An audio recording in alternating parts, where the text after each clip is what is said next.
Dear student, the study point के YouTube channel में आपका स्वागत है। आज हम UP triple S C P 2022 से संबंधित प्रश्नों को यहाँ पर देखेंगे। आज का विषय है ब्रिटिश सत्ता का विस्तार। क्वेश्चन हमारा है पहला, भारत का प्रथम गवर्नर जनरल व वायसराय कौन था? तो इसका आंसर आपका हो जाएगा लॉर्ड कैनिंग। चलिए आगे देखते हैं प्रश्नों को। किस सिख गुरु ने फारसी में जफरनामा लिखा था? इसका आंसर बन जाएगा गुरु गोविंद सिंह। क्या हो जाएगा? गुरु गोविंद सिंह। आगे चलते हैं। अगला प्रश्न हमारा है, आदि ग्रंथ किसने संकलित किया था? इसका आंसर बन जाएगा गुरु अर्जुन ने। किसने? गुरु अर्जुन ने। चलिए और आगे चलते हैं। भारत में आधुनिक शिक्षा प्रणाली की नींव किससे किससे पड़ी? ठीक है, ये प्रश्न आपका आया हुआ है एनटीपीसी में और सीजीएल में भी इंपॉर्टेंट प्रश्न है, बहुत ही बार पूछता है ये प्रश्न। ठीक है, तो आपको जाएगा 1835 के मैकाले के मिनट से। ठीक, अच्छे से याद कर लीजिएगा। आगे का प्रश्न है, किसके समय में कलकत्ता में प्रथम न्यायालय की स्थापना की गई थी? तो इसका आंसर आप जाएगा वारेन हेस्टिंग्स। क्या हो जाएगा? Warren Hastings. चलिए आगे का प्रश्न देखते हैं। बंगाल के किस गवर्नर जनरल के काल में पिट्स इंडिया एक्ट पारित किया गया? ठीक है, ये भी बहुत इंपॉर्टेंट प्रश्न है, हमेशा आते हैं एग्जाम में। तो जाएंगे वारेन हेस्टिंग्स। चलिए और आगे चलते हैं। अहमद शाह अब्दाली के प्रथम आक्रमण के समय मुगल सम्राट कौन था? तो इसका आंसर हो जाएगा मोहम्मद शाह रंगीला। मोहम्मद शाह रंगीला। चलिए आगे चलते हैं। किस मुगल शासक का वास्तविक नाम अली गौहर था? आपका आंसर बनेगा इसका शाह आलम द्वितीय। बंगाल के नवाब अली वर्दी खां का उत्तराधिकारी कौन हुआ? तो ये आंसर होगा इसका आपका सिराजुद्दौला। पंजाब के राजा रणजीत सिंह की राजधानी कहाँ थी? इसका आंसर बन जाएगा आपका लाहौर में थी। कहाँ थी? लाहौर में। ये देखिए इंपॉर्टेंट प्रश्न है एनटीपीसी में, एमटीएस में आया, एसएससी के और आरआरबी ग्रुप डी में। ठीक है, रेलवे में भी आया और एमटीएस में आया, बहुत इंपॉर्टेंट प्रश्न है। प्रथम आंग्ल मैसूर युद्ध में कौन विजयी हुआ? ठीक है, आपका हो जाएगा हैदर अली। ठीक है, चलते हैं।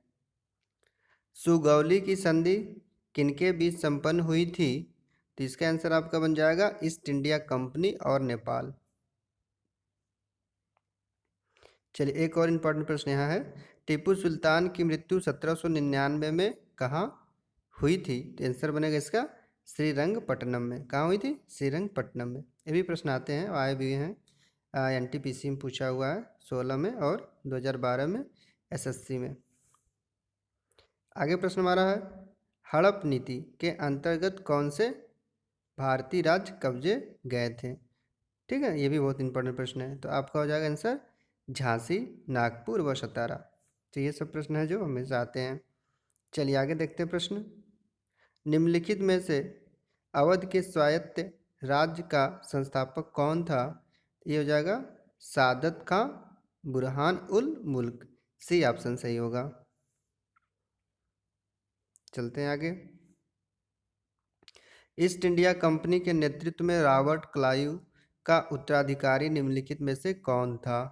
तो ये हो जाएगा हेस्टिंग्स। ठीक, ईस्ट इंडिया कंपनी के प्रश्न बहुत इंपॉर्टेंट है, हमेशा आता है। आगे देखते हैं।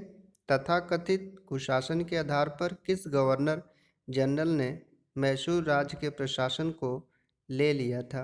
आंसर हो जाएगा इसका Lord William Bentinck. Lord William Bentinck ने। ये भी इंपॉर्टेंट प्रश्न है। तो और आगे चलते देखते हैं, किसने अपनी राजधानी मुर्शिदाबाद से मुंगेर स्थानांतरित की? तो आंसर बनेगा मीर कासिम। ठीक, चलिए और प्रश्न देखते हैं। किसकी समाधि के कारण नर नंदेर गुरुद्वारा सिखों द्वारा पवित्र माना जाता है? आंसर हो जाएगा इसका गुरु गोविंद सिंह। ठीक, चलते हैं। बक्सर के युद्ध 1764 के समय दिल्ली का शासक कौन था? होगा शाह आलम द्वितीय। कौन था? शाह आलम द्वितीय। टीपू सुल्तान अंग्रेजों के साथ युद्ध में कब मारे गए थे? टीपू सुल्तान अंग्रेजों के साथ युद्ध में कब मारे गए थे? इंपॉर्टेंट प्रश्न है, आंसर बन जाएगा इसका 1799 ईस्वी। देखिए अभी एक इम्पोर्टेंट प्रश्न है, फर्रुख सियर किसके सहयोग से मुगल बादशाह बना? तो ये आंसर इसका हो जाएगा सैयद बंधु। क्या हो जाएगा? सैयद बंधु। ठीक। आगे प्रश्न है, नृप निर्माता के रूप में किन्हें जाना जाता है? इसका हो जाएगा आपका सैयद बंधु। ठीक। आगे चलते हैं, अगला प्रश्न है, किसने ग्रामीण जाटों को एक सैनिक शक्ति के रूप में संगठित किया? आंसर हो जाएगा इसका चूड़ामन। क्या हो जाएगा? चूड़ामन। किसने मुर्शिदाबाद की स्थापना की तथा उसे ढाका के स्थान पर बंगाल की राजधानी बनाई? इसका आंसर आपका हो जाएगा मुर्शिद कुली जाफर खां। ठीक। चलते हैं आगे, किसने फ्रांसीसी विशेषज्ञों की मदद से डिंडीगुल में एक आधुनिक शस्त्रागार स्थापित किया? तो आंसर हो जाएगा हैदर अली। बहुत इंपॉर्टेंट प्रश्न ये आते हैं, इसको अच्छे से याद करिएगा। किस सिख गुरु को बाकला द बाबा कहा जाता है? बाकला द बाबा किसे कहा जाता है? हो जाएगा तेज बहादुर को। ये भी इंपॉर्टेंट प्रश्न है। किसने मुखलिसपुर में लोहागढ़ नामक मजबूत किला बनवाया? तो आपका हो जाएगा बंदा बहादुर। बंदा बहादुर। इंपॉर्टेंट प्रश्न है, सहायक संधि को सुनिश्चित एवं व्यापक स्वरूप किसने प्रदान किया था? आंसर बनेगा लॉर्ड विलेजली। Lord Wellesley. आगे चलते हैं, देखिए इंपॉर्टेंट प्रश्न फिर आ गया, प्लासी की लड़ाई 1757 में अंग्रेजी सेना का नेतृत्व किसने किया? तो आपका हो जाएगा रॉबर्ट क्लायू ने। Robert Clive. बहुत इंपॉर्टेंट प्रश्न है। ओके, धन्यवाद वीडियो देखने के लिए, और इस वीडियो को शेयर करिए आप लोग ताकि और स्टूडेंटों के पास पहुँचे।